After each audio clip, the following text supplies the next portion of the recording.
हम लोग देखने वाले हैं ब्लड के बारे में। खून, खून के बारे में तो सुना ही होगा, बहुत सारी मूवीज भी देखी होंगी, है ना। तो लाल कलर के होता है, ये तो कॉमन सी बातें हैं, लेकिन हम लोग जो सीखेंगे वो बायो से रिलेटेड पूरी जानकारी रहेगी। तो ब्लड एक कनेक्टेड टिश्यूज में आता है और इसके दो पार्ट्स होते हैं, एक होता है सॉलिड कॉर्पोशल्स, एक होता है लिक्विड कॉर्पोशल्स। ये जो वाला पोर्शन है सॉलिड कॉर्पोशल्स, उसको 45% दिया गया है और बॉडी में सॉलिड कॉर्पोशल्स 45% में होते हैं और लिक्विड कॉर्पोशल्स जिसको हम लोग प्लाज्मा कहते हैं वो 55% रहता है। आप बात समझना, ये 55% या 45%, ज़्यादा कौन है? प्लाज्मा। पढ़ना कौन सा ज्यादा है? सॉलिड कॉर्पोशल्स। अब सॉलिड कॉर्पोशल्स ज्यादा है तो पहले यही पढ़ लेते हैं। तो सॉलिड कॉर्पोशल्स को 3 पार्ट्स में डिवाइड किया गया है, एक आरबीसी, डब्ल्यूबीसी और प्लेटलेट्स। इससे रिलेटेड कोई भी क्वेश्चन नहीं फंसेगा। चैनल पे नए हो तो चैनल को जल्दी से सब्सक्राइब कर लो। चलते हैं अब मेन टॉपिक में। तो आरबीसी की बात करेंगे तो ज्यादातर नाम तो सुना है आरसीबी। आरसीबी जीत गई है भैया, मैं भी आरसीबी का बहुत बड़ा फैन हूँ, विराट कोहली का। तो आरसीबी की बात यहाँ नहीं करेंगे, हम लोग करेंगे बात आरबीसी क्या। आरबीसी का फुल फॉर्म होता है रेड ब्लड सेल्स। अब रेड ब्लड सेल्स तो नाम ही से पता चल रहा है लाल कलर का, तो खून को रेड कलर कौन प्रोवाइड करता है? तो रेड कलर प्रोवाइड करता ही है आरबीसी, रेड ब्लड सेल्स। और इसी के पास होते हैं हीमोग्लोबिन। यही हीमोग्लोबिन है जो ऑक्सीजन कैरी करता है ब्लड में। इसको पहचान लो, ये बहुत इंपॉर्टेंट शख्स है। हीमोग्लोबिन ऑक्सीजन कैरी करता है, जिसकी वजह से सारे सेल्स को ऑक्सीजन मिल पाती है, जिसकी वजह से रेस्पिरेशन हो पाता है बॉडी में, है ना। तो हीमोग्लोबिन अगर कम हो जाता है तो बॉडी में ऑक्सीजन कैरी कम हो जाएगा और फिर सांस लेने में दिक्कत आएगी। इसी को कहते हैं एनीमिया। खून की कमी होगी, एनीमिया हो जाएगा। और एनीमिया जिस दिन हुआ उस दिन अस्थमा होना जायज है, क्योंकि एनीमिया हो गया, हीमोग्लोबिन कम हो गया। हीमोग्लोबिन कम होगी तो ऑक्सीजन कैरी नहीं कर पाएगा, जिसकी वजह से अस्थमा हो जाता है। तो दो बातें आपको याद रखनी है, दो बातें आपको याद रखनी है ना। और इसके बाद हम लोग बात करेंगे ब्लड में आयरन ज़्यादा होता है हमारे मेल्स में और फीमेल्स में थोड़ा सा कम होता है, थोड़ा कम होता है,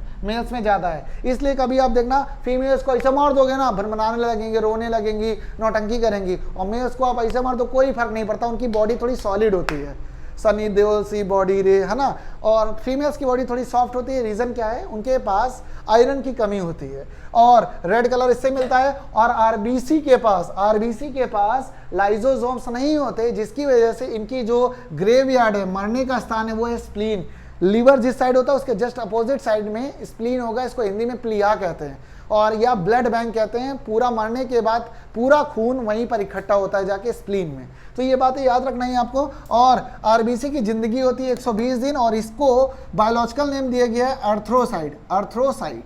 और टोटल 50 लाख आरबीसीज होती हैं एक एडल्ट पर्सन में, 50 लाख। अगर किसी को बीमारी हो गई तो कम हो जाता है ये।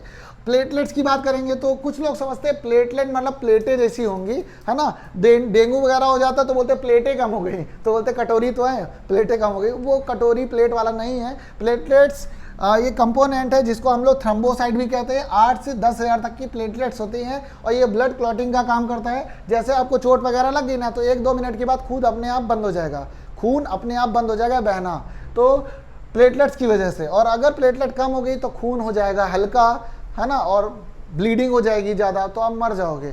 इसलिए खून गाढ़ा होता है, किसकी वजह से? प्लेटलेट की वजह से। और 7 दिन इनकी ज़िंदगी होती है, 7 दिन के बाद इनका मरना तय है, सब्जी पूड़ी बटना भी फिक्स है।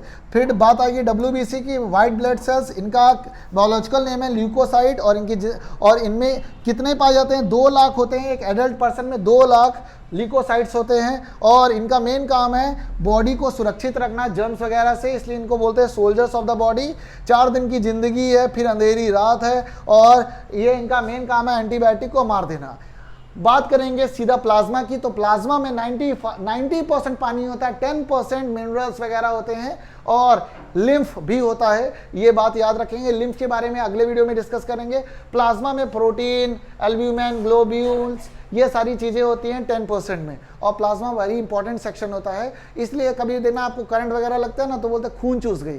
खून नहीं चूसता, वो पानी चूसता है। प्लाज्मा पहले तो ज़्यादा है 55% और उसमें भी 55% में 90% पानी है। तो जब करंट वगैरह लगता है ना तो प्लाज्मा का पानी उड़ा देता है, पूरा पानी चूस जाता है, जिसकी वजह से खून हो जाता है बिल्कुल गाढ़ा, ऐसा गाड़ा कि फ्लो ही नहीं करता है, तो भैया खून नहीं फ्लो करेगा तो आदमी जिंदा रहेगा, खत्म, वहीं से बात खत्म, है ना। इसलिए कभी भी इलेक्ट्रिसिटी लगती है ना तो प्लाज्मा उड़ा देता है पूरा।